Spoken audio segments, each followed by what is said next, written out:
Ke informasi lain, saudara, seorang anak depresi berat setelah ponsel yang dibeli dari hasil menabung dijual sang ibu untuk makan dan kebutuhan sehari-hari. Apakah depresi ini akibat kesal ponselnya dijual atau memang kecanduan gawai? Kita diskusi.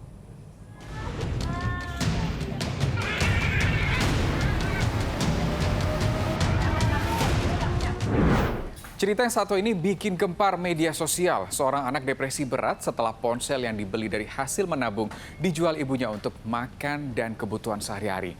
Ia bahkan jadi tidak bisa sekolah.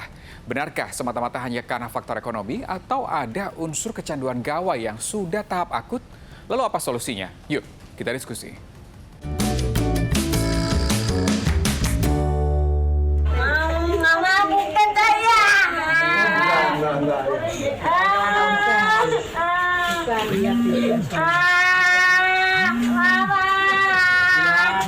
Menangis kejar dan tantrum, inilah yang kerap dialami seorang anak usia 13 tahun di Cirebon dalam 10 bulan terakhir. Semua berawal saat ponsel yang ia beli dari hasil menabung terpaksa dijual untuk membantu kebutuhan sehari-hari, meski sang ibu sudah minta izin. Saking depresinya kehilangan ponsel bahkan membuat si A ini tidak bisa lagi sekolah. Selain karena kerap mengamuk, Ibu A juga takut A menjadi korban perundungan. Kan udah sekolah ya, kelas 6 baru ya. Kelas 6 baru 2 bulan, udah berhenti. Sampai sekarang nggak berangkat lagi. Kenapa alasannya? Ya itu, karena dia di sekolah pernah ngamuk. Pernah ngegebrak meja, jadi kan teman-temannya tuh takut. Nah jadi semenjak itu saya putuskan udah jangan sekolah dulu, kalau kayak gini nanti teman-temannya takutnya pada ketakutan atau ada yang bully. Kisah A dengan cepat menyebar, terutama bikin heboh di media sosial. Kasus ini pun langsung menyita perhatian sejumlah pihak, khususnya Dinas Pendidikan setempat. Kecerdasannya juga bagus, tidak ada masalah dari mulai kelas 1 sampai dengan kelas 6. Jadi memang permasalahan bermula dari penjualan handphone oleh ibunya. Ya kami juga tidak bisa menyalahkan pada akhirnya. Hanya mungkin kesedihan anak ini tidak bisa keluar karena dia termasuk anak pendiam. Jadi pulang ke rumah handphone sudah tidak ada dalam keadaan sudah dijual. Dimintai izin atau tidak, anak ke orang tua pasti tetap sayang. Tapi mungkin hatinya tidak nerima. Sebetulnya penanganannya ini sudah aman, hanya karena ini harus terkait terapi. Terapi ini yang kita butuhkan. Jadi bantuan ini bukan sifatnya dadakan nanti, tetapi yang sifatnya berkelanjutan, kontinu, konsisten, kontinu, berkesinambungan. Kenapa? Saya memperhatikan masih besar kemungkinan Ananda untuk seperti sedia kala. Bahkan sampai mendapat perhatian dari Presiden Joko Widodo. Putusan Presiden mendatangi langsung rumah A untuk memberikan bantuan dan pesan. Apa pesan Presiden? Semoga bermanfaat dan digunakan dengan baik. Anggaran yang diberikan dari bantuan yang diberikan Presiden, penggunaan tersebut tetap sepengetahuan dari orang tua dan didampingi oleh Dinas Pendidikan, karena peruntukan untuk biaya pendidikan semoga ke depan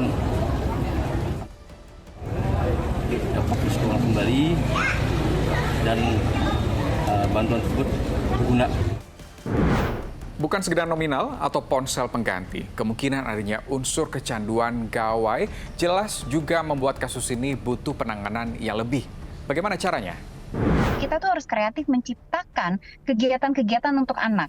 Jadi mungkin kita yang provide buku, kemudian kita baca bersama buku. Jadi nggak bisa hanya sekedar, nih baca buku ya biar kamu nggak kecanduan gadget, tapi orang tuanya sendiri kemudian terus-terusan di depan gadget, kan gitu. Jadi baca bersama, atau kemudian tracking bersama, atau melakukan games-games bersama di rumah tuh seperti apa. Kemudian diajak keluar, ketemu dengan komunitas anaknya yang seumuran. Mungkin masukin ke soccer club, atau kemudian dia ada kegiatan-kegiatan bersama, atau kemudian dilatih empati, bagaimana kemudian misal katakan membantu sesama di sekitar itu, katakan ada panti, kemudian mereka membantu, jadi dilatih empati. Karena kalau kita secara khusus melihat kasus ini, dia bahkan tidak bisa merasakan, ikut merasakan atau berempati terhadap kesusahan ekonomi keluarganya. Kan gitu. Nah ini kenapa sampai demikian? Ya mungkin karena tidak pernah dilatih empati, benar-benar fokusnya tuh hanya pada layar tersebut saja. gitu. Kemudian tidak bisa berkomunikasi juga bagaimana perasaannya, kebutuhan keluarga seperti apa. Nah, ini kondisinya tuh sangat kompleks sebenarnya, Mbak. Tapi mau tidak mau ini harus, kalau kita mendidik anak, mengasuh anak, mau nggak mau itu kayak kita lagi memberikan akar yang kokoh sama mereka. Butuh peran banyak pihak agar kasus serupa tidak terulang kembali, baik pada korban maupun anak-anak lainnya. Langkah nyata ini harus segera dilakukan, baik oleh orang tua hingga pemerintah. Apa saja? Buat saya sih sebenarnya ini nggak bisa hanya PR orang tua ya. Kalau kan ada kutipan yang mengatakan to raise a kid itu take a village ya. Jadi ada orang tua, ada lingkungan sekitarnya. Kalau di lingkungan sekitar situ katakan ada kakek nenek, ada om tante, ada tetangga, ada pendidik mungkin, ada guru-guru biasa dia berinteraksi, bagaimana menciptakan kegiatan-kegiatan yang kreatif. Sekarang kan kendalanya adalah anak sekolah usia dini aja gitu, sudah boleh bawa handphone beberapa sekolah. Nah ini kan yang menjadi miris juga sebenarnya. Bukannya mereka diajarkan untuk berinteraksi sesama, tapi kemudian tetap interaksi tapi lewat gadget. Kan gitu, harusnya kan hal seperti itu yang bisa dihindari. Karena anak-anak itu mau tidak mau interaksi terdekatnya ada dengan lingkungan terdekat gitu ya. Jadi memang sebenarnya peran terbesar itu dari keluarga dan kemudian pendidik tempat dia masih berinteraksi. Tapi kalau tentu saja harus didukung oleh pemerintah. Untuk kasus ini memang betul dengan membelikan HP baru bukan serta-merta terus menjadi solusi, karena kita perlu lihat dulu penyebabnya sebetulnya apa gitu. Kenapa perilaku demikian itu terjadi. Jadi perlu dilihat dulu gitu, sehingga bisa ditemukan solusinya yang tepat seperti apa.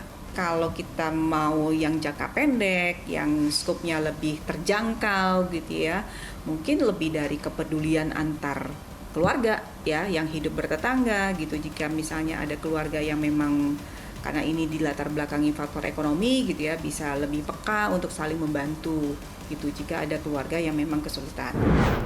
Saat ini remaja A sedang menjalani terapi dan penanganan khusus untuk memulihkan kondisi psikisnya. Tapi tentu mencegah jelas lebih baik daripada mengobati. Jangan sampai ada lagi kasus yang viral baru geger kemudian. Terima kasih sudah diskusi.